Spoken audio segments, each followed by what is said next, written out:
महाराष्ट्र के गवर्नर श्री भगत सिंह कोश्यारी जी, मुख्यमंत्री श्री उद्धव ठाकरे जी, उप मुख्यमंत्री श्री अजित पवार जी, श्री अशोक जी, नेता विपक्ष श्री देवेंद्र फडणवीस जी, यहाँ उपस्थित अन्य महानुभाव, देवी और सज्जनों, आज वट पूर्णिमा भी है और संत कबीर की जयंती भी है। सभी देशवासियों को मैं अनेक अनेक शुभकामनाएं देता हूं। एका अतिशय चांगला कार्यक्रमासाठी आपण आज सारे एकत्र आलो आहोत। स्वातंत्र्य समरातील वीरांना समर्पित क्रांतिगाथा ही वास्तू समर्पित करताना मला अतिशय आनंद होतो आहे।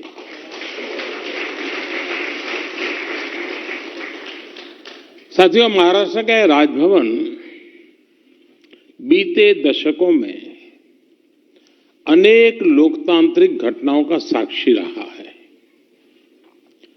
ये उन संकल्पों का भी गवाह रहा है जो संविधान और राष्ट्र के हित में यहां शपथ के रूप में लिए गए। अब यहां जलभूषण भवन का और राजभवन में बनी क्रांतिवीरों की गैलरी का उद्घाटन हुआ है। मुझे राज्यपाल जी के आवास और कार्यालय के द्वार पूजन में हिस्सा लेने का अवसर मिला। ये नया भवन महाराष्ट्र की समस्त जनता के लिए, महाराष्ट्र के गवर्नेंस के लिए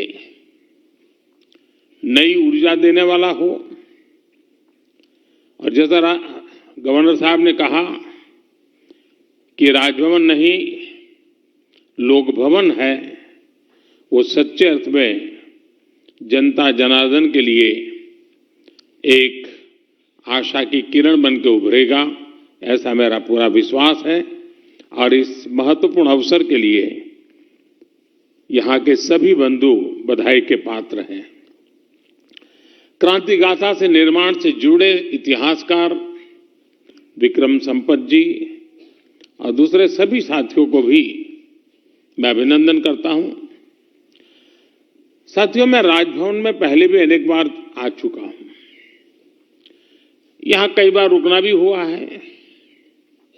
मुझे खुशी है कि आपने इस भवन के इतने पुराने इतिहास को, इसके शिल्प को संजोते हुए आधुनिकता का एक स्वरूप अपनाया है। इसमें महाराष्ट्र की महान परंपरा के अनुरूप शौर्य, आस्था, आध्यात्म और स्वतंत्रता आंदोलन में स्थान की भूमिका को भी दर्शन होते हैं। यहां से वो जगह ज्यादा दूर नहीं है जहां से पूज्य बापू ने भारत छोड़ो आंदोलन की शुरुआत की थी। इस भवन ने आजादी के समय गुलामी के प्रतीक को उतरने और तिरंगों को शान से फहराते हुए देखा है। अब जो ये नया निर्माण हुआ है, आजादी के हमारे क्रांतिकारी को जो यहां स्थान मिला है, उससे राष्ट्रभक्ति के मूल्य और सशक्त होंगे। साथियों, आज का ये आयोजन इसलिए भी महत्वपूर्ण है क्योंकि देश अपनी आजादी के 75 वर्ष आजादी का अमृत महोत्सव मना रहा है। ये वो समय है जब देश की आजादी, देश के उत्थान में योगदान देने वाले हर वीर वीरांगना, हर सेनानी, हर महान व्यक्तित्व, उनको याद करने का ये वक्त है। महाराष्ट्र ने तो अनेक क्षेत्रों में देश को प्रेरित किया है। अगर हम सामाजिक क्रांतियों की बात करें तो जगत गुरु श्री संत तुकाराम महाराज से लेकर बाबा साहब आंबेडकर तक समाज सुधारकों की एक बहुत समृद्ध विरासत है। यहां आने से पहले मैं देहू में था, जहां संत तुकाराम शिला मंदिर के लोकार्पण का सौभाग्य मुझे मिला। महाराष्ट्र में संत ज्ञानेश्वर, संत नामदेव, समर्थ रामदास, संत चोखा मेला जैसे संतों ने देश को ऊर्जा दी है।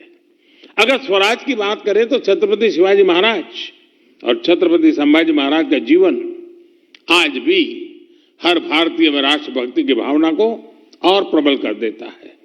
जब आजादी की बात आती है तो महाराष्ट्र ने तो ऐसे अनगिनत वीर सेनानी दिए जिन्होंने अपना सब कुछ आजादी के यज्ञ में आहुत कर दिया। आज दरबार हॉल से मुझे समंदर का विस्तार दिख रहा है तो हमें स्वतंत्र वीर विनायक दामोदर सावरकर जी की वीरता का स्मरण आता है। उन्होंने कैसे हर यात्रा को आजादी की चेतना में बदला, वो हर पीढ़ी को प्रेरित करने वाला है। साथियों, जब हम भारत की आजादी की बात करते हैं तो जाने अनजाने उस कुछ घटनाओं तक सीमित कर देते हैं, जबकि भारत की आजादी में अनगिनत लोगों के तप और उनकी तपस्या शामिल रही है। स्थानीय स्तर पर हुई अनेक घटनाओं का सामूहिक प्रभाव राष्ट्रीय था। साधन अलग थे लेकिन संकल्प एक था। लोकमान्य तिलक ने अपने साधनों से तो उन्हीं की प्रेरणा पाने वाले चापेकर बंधुओं ने अपने तरीके से आजादी की राह को प्रशस्त किया।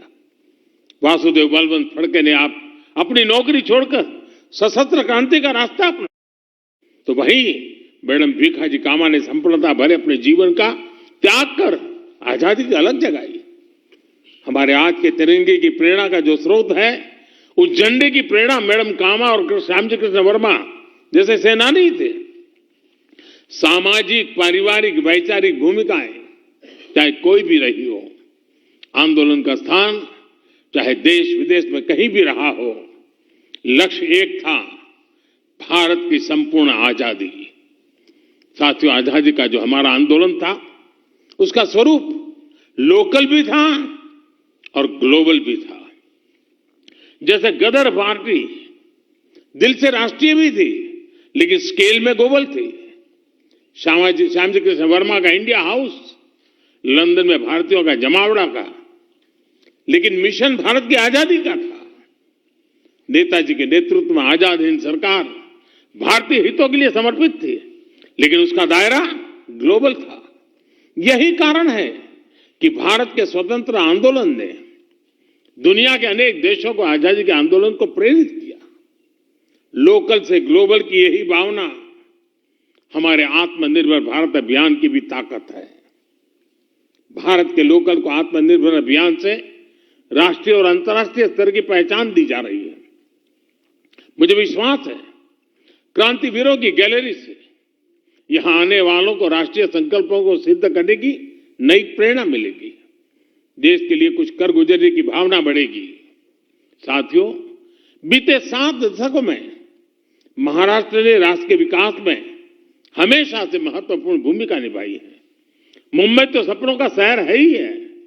महाराष्ट्र ऐसे अनेक शहर हैं जो 21वीं सदी में देश के ग्रोथ सेंटर होने वाले हैं। इसी सोच के साथ एक तरफ मुंबई के इंफ्रास्ट्रक्चर को आधुनिक बनाया जा रहा है तो साथ ही बाकी शहरों में भी आधुनिक सुविधाएं बढ़ाई जा रही हैं।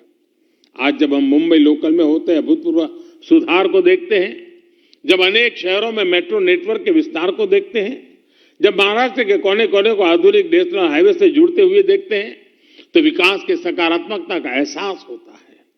हम सभी ये भी देख रहे हैं कि विकास की यात्रा में पीछे रह गए आदिवासी जिलों में भी आज विकास की नई आकांक्षा जागृत हुई है।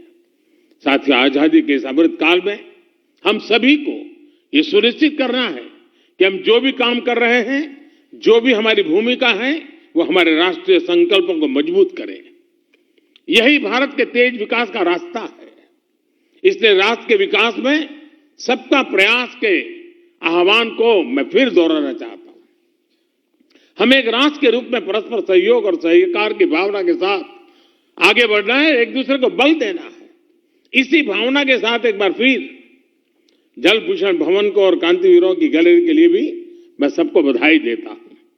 और अब देखें, शायद दुनिया के लोग हमारी मजाक करेंगे कि राजभवन 75 साल से यहां गतिविधि चल रही है, लेकिन नीचे बंकर है वो 7 दशक तक किसी को पता नहीं चला। यानी हम कितने उदासीन हैं, हमारी अपनी विरासत के लिए कितने उदासीन है। खोज खोज कर हमारे इतिहास के पन्नों को समझना देश को इस दिशा में आजादी का अमृत महोत्सव एक कारण बने। मुझे याद है, अभी हमने भी श्याम जी कृष्ण वर्मा का चित्र में भी देखा। आप हैरान होंगे हमने किस प्रकार से देश में निर्णय किए हैं। श्याम जी कृष्ण वर्मा को लोकमान्य तिलक जी ने चिट्ठी लिखी थी और उनको कहा था कि मैं स्वातंत्र वीर सावरकर जैसे होनहार नौजवान को भेज रहा हूं, उसके रहने पढ़ने के प्रबंध में जरा आप मदद कीजिए। श्याम जी कृष्ण वर्मा वो व्यक्तित्व थे। स्वामी विवेकानंद जी उनसे साथ सत्संग किया करते थे और उन्होंने लंदन में इंडिया हाउस, जो क्रांतिकारियों की एक प्रकार से तीर्थ भूमि बन गया था, और अंग्रेजों के नाक के नीचे इंडिया हाउस में क्रांतिकारियों की गतिविधि होती थी। श्याम जी कृष्ण वर्मा जी का देहावसान 1930 में हुआ। 1930 में उनका स्वर्गवास हुआ और उन्होंने इच्छा व्यक्त की थी कि मेरे अस्थि संभाल के रखे जाए और जब हिंदुस्तान आजाद हो तो आजाद हिंदुस्तान की उस धरती पर मेरे अस्थि ले जाए जाएं।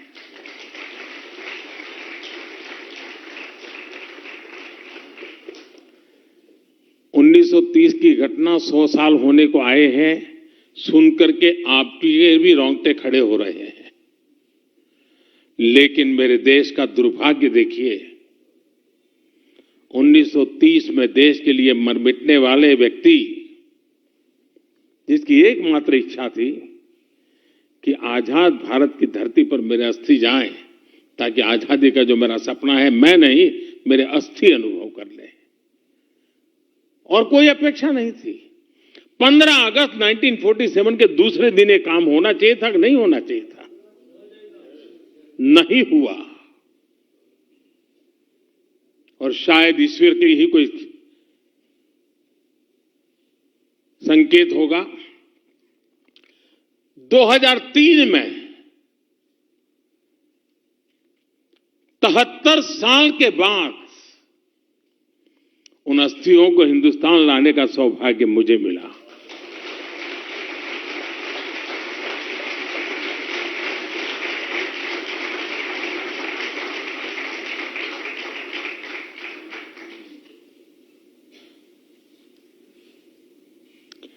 भारत मां के एक लाल के अस्थि इंतजार करते रहे दोस्तों, जिसको कंधे पर उठा करके मैं लाने का मुझे सौभाग्य मिला। और यही मुंबई के एयरपोर्ट पर मैं लाकर के उतरा था यहां, और यहां से वीरांजलि यात्रा लेकर के मैं गुजरात गया था। और कच्छ मांडवी उनका जन्म स्थान, वहां आज वैसा ही इंडिया हाउस बनाया है जैसा लंदन में था।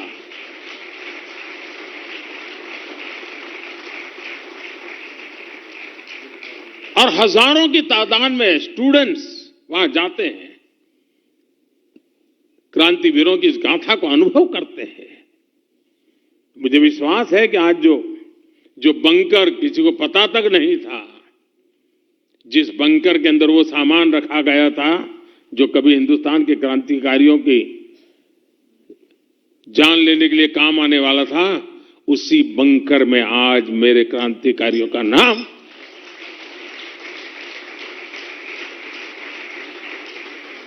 ये जज्बा होना चाहिए देशवासियों में जी, और तभी जाकर के देश की युवा पीढ़ी को प्रेरणा मिलती है। और इसलिए राजभवन का ये प्रयास बहुत ही अभिनंदनीय है। मैं खास करके शिक्षा विभाग के लोगों से आग्रह करूंगा कि हमारे स्टूडेंट्स को हम वहां तो ले जाते हैं, साल में एक बार टूर, 2 बार टूर करेंगे तो कोई बड़े बड़े पिकनिक प्लेस पर ले जाएंगे। थोड़ी आदत बना दें, कभी अंडमान निकोबार जाकर के उस जेल को देखें जहां वीर सावरकर ने अपनी जवानी खपाई थी। कभी इस बंकर में आकर के देखें कि कैसे कैसे वीर पुरुषों ने देश के लिए अपना जीवन खपा दिया था। अनगिनत लोगों ने इस आजादी के लिए जंग किया है और ये देश ऐसा है, 1200 साल की गुलामी काल में कोई ऐसा दिन नहीं होगा जब हिंदुस्तान के किसी न किसी कोने में आजादी की अलग न जगी हो जी। 1200 साल तक ये दिमाग, ये मिजाज इस देशवासियों का है। हमें उसे जानना है, पहचानना है और उसको जीने का फिर से एक बार प्रयास करना है और हम कर सकते हैं साथियों। इसलिए आज का ये अवसर मैं अनेक रूप से महत्वपूर्ण मानता हूं। मैं चाहता हूं कि ये क्षेत्र सच अर्थ में देश की युवा पीढ़ी के प्रेरणा का केंद्र बने। मैं इस प्रयास के लिए सबको बधाई देते हुए, आप सबका धन्यवाद करते हुए मेरी वाणी को विराम देता हूं।